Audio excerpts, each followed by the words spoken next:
हो गया। Good morning, all students. Hi, I am Mr. Vikas. Today I am going to teach English class 12th. How free is the press? इसके लेखक डॉर्थी L Sayers हैं। डॉर्थी L shares का जन्म 1893 में हुआ था और मृत्यु 1957 में हुआ था। वह क्वेश्चन एग्जाम में आता है, Dorothy L Sayers was a dash.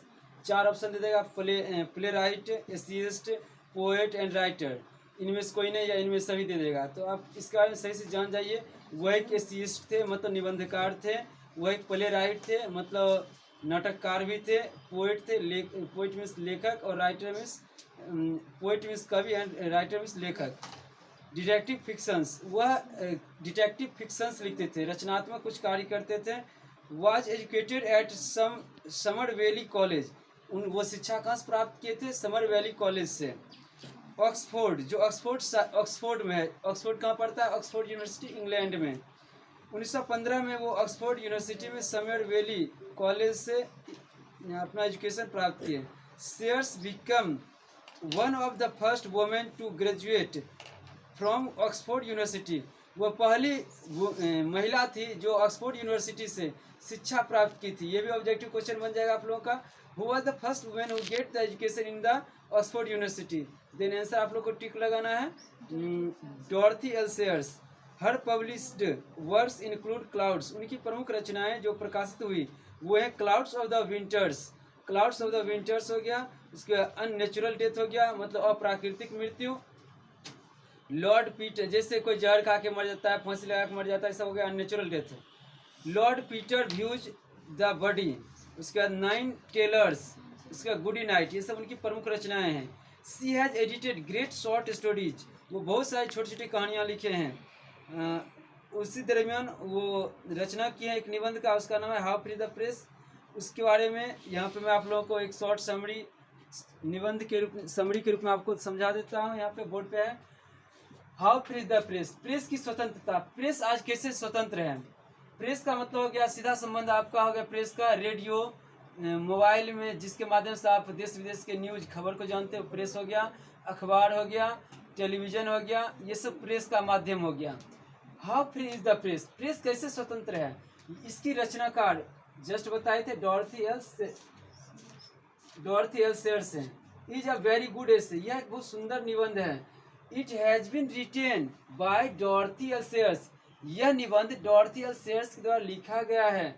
In this एसे, इस निबंध में she focused on the misuse of press, इस निबंध में वो प्रेस का जो मिसयूज किया जा रहा है उसके बारे में लिखे हैं। प्रेस का जो दुरुपयोग किया जा रहा है, मिसयूज मीन्स दुरुपयोग, उसके बारे में बताए हैं। अकॉर्डिंग टू हर, उनके अनुसार, the press should be handled for the welfare of people, उनके अनुसार प्रेस की स्वतंत्रता होनी चाहिए लोगों के लिए, वैसे लोगों के लिए जो गरीब हैं, जो बेसहारा हैं, जो मजबूर हैं, जिनके पास सारी सुविधाएं नहीं मौजूद हैं, उनकी वेलफेयर के लिए प्रेस होना चाहिए। वेलफेयर में कल्याण के लिए, तो गरीब लोगों के कल्याण के लिए प्रेस को सोचना चाहिए, उसके बारे में छापना चाहिए। सरकार से उसके लिए क्या किसी प्रकार की सुविधाएं डिमांड करना चाहिए, उसे दिलवाने का प्रयास करना चाहिए। It should not be restricted, यह प्रतिबंधित नहीं होना चाहिए। रिस्ट्रिक्टेड मीन्स प्रतिबंधित, रुकावट, इस पे कोई रुकावट रोक नहीं होना चाहिए। The press should not be handled by the politicians, press की आज़ादी किसी पॉलिटिशियन, किसी राजनेताओं द्वारा नहीं छीनी जानी चाहिए। It should give the fact related to the government, इसे मतलब प्रेस को, अखबार के माध्यम से अखबार वालों को, संपादकों को सही चीज़ें, जो सरकार से संबंधित चीज़ें हैं, जो सरकार द्वारा दिए जाने वाली फैसिलिटीज़ हैं, जॉब हैं, या कोई भी अपोज होता है रूल नियम, उसके बारे में सही फैक्ट, सही तथ्यों को देना चाहिए। Fact related to the government, सरकार से संबंधित सारे तथ्य को देना चाहिए। जैसे कोई योजना आता है ग्रामीणों के लिए, जैसे नल जल योजना, जैसे मकान बनने की योजना, या किसी प्रकार की नई योजना आती है, उसका सही जानकारी देनी चाहिए। Politics, society and crime etc, तो गवर्नमेंट के बारे में सही जानकारी देना चाहिए प्रेस को। उसके बाद सोसाइटी में क्या घटित हो रहा है उसके बारे में सही जानकारी देना चाहिए। क्राइम, कोई अपराध हो रहा है, कहाँ पर क्या, कौन अपराधी है, कौन क्या गलत किया। जैसे अभी चर्चित मुद्दा सुशांत सिंह राजपूत का है, उसमें रियल चीज़, उसमें मेन रोल किसका है? अभी प्रेस का है। उसमें सीआईडी या पुलिस उतना सजग नहीं दिखी जितना कि प्रेस, और प्रेस इस मुद्दा को बहुत आगे तक लाए हैं, जिससे भविष्य में सब सजग रहेंगे, जितने भी एक्ट्रेस बनेंगे या बनने वाले होंगे सब एक्टिव रहेंगे अपनी लाइफ के प्रति। तो बहुत सुंदर मुद्दा है, ऐसा ही होना भी चाहिए। I can say hence I can say really press is free. अब मैं कह सकता हूँ प्रेस वास्तव में फ्री है, but there should be some control over it. लेकिन प्रेस पर भी कुछ कंट्रोल होना चाहिए, क्योंकि हर चीज़ को पूरी छूट मिल जाए तो वो क्या कहते हैं मनमना करने लगता है, स्वतंत्र हो जाता है, जो मन आता है वो करता है। तो उस पर भी कुछ होना चाहिए प्रतिबंध। नाउ डे क्यों होना चाहिए प्रतिबंध, इसके बारे में समझिए। आजकल नाउ डेज मीन्स आजकल या इन दिनों editorial policy depends on 2 factors. Editorial policy जो होता है, जो एडिटोरियल तथ्य कुछ दिया जाता है संपादकीय पेज में, वो 2 चीज़ों पर निर्भर करता है। चलिए अब हम लोग आगे बढ़ते हैं। वो कौन कौन सा चीज़ है जिसपे एडिटोरियल निर्भर करता है। First, the interest of the advertisers. पहला चीज़ होता है जो एडवर्टाइजर है, जो प्रचारक हैं, उनके रुचि पर। जिससे हम पेपर पढ़ते हैं तो मेरा रुचि कितना है पेपर से, सिर्फ ले लिए उसको रख दिए। मेन है रुचि, आप कितना इंटरेस्ट के साथ उसको पढ़ते हैं समझते हैं, इस पर निर्भर करता है एडिटोरियल पॉलिसी।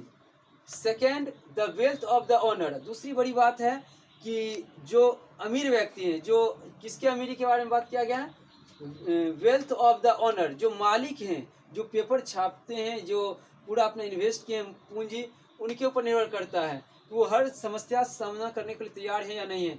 कभी इसमें भी उत्थान पतन चलते रहता है, कभी पेपर से बिका कभी नहीं बिका, इसमें क्या सुधार होना चाहिए। तो उनको हर हमेशा आर्थिक रूप से तैयार होना पड़ता है और हर तरह से मैनेज करना पड़ता है हर सिचुएशन। कभी राजनेता द्वारा अगर प्रेशर आया उनसे जाके हैंडल करते हैं, सरकार से जाके मांग करते हैं, या उनको हर सिचुएशन से अवगत होते रहना पड़ता है।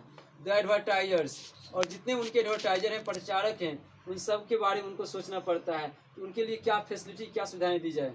Press is quite free. Press बिल्कुल स्वतंत्र है इन ग्रेट ब्रिटेन। कहाँ पे?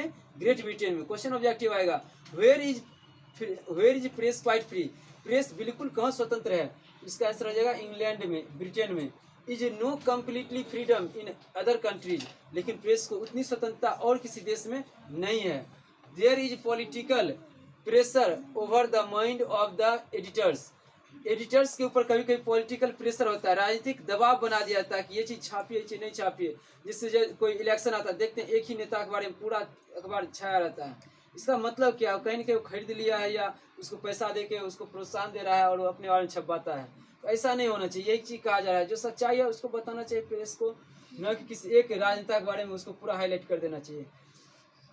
Pressure over the mind of the editors. संपादक के ऊपर कोई प्रेशर नहीं होना चाहिए, राजनीतिक प्रेशर नहीं होना चाहिए। So they can't give the correct information. क्योंकि अगर उसके ऊपर कोई दबाव आ जाता है तो सही वास्तविक ज्ञान नहीं देता, वास्तविक चीज़ के बारे में नहीं बताता, तो वो झूठा या झूठ कपट या कुछ बचा के छिपा के राजनेताओं को की रक्षा करके तब वो ऐसा कुछ छापते हैं। But press is the source of imparting knowledge also. लेकिन प्रेस इतना ही नहीं, प्रेस का बहुत ज़्यादा महत्व है।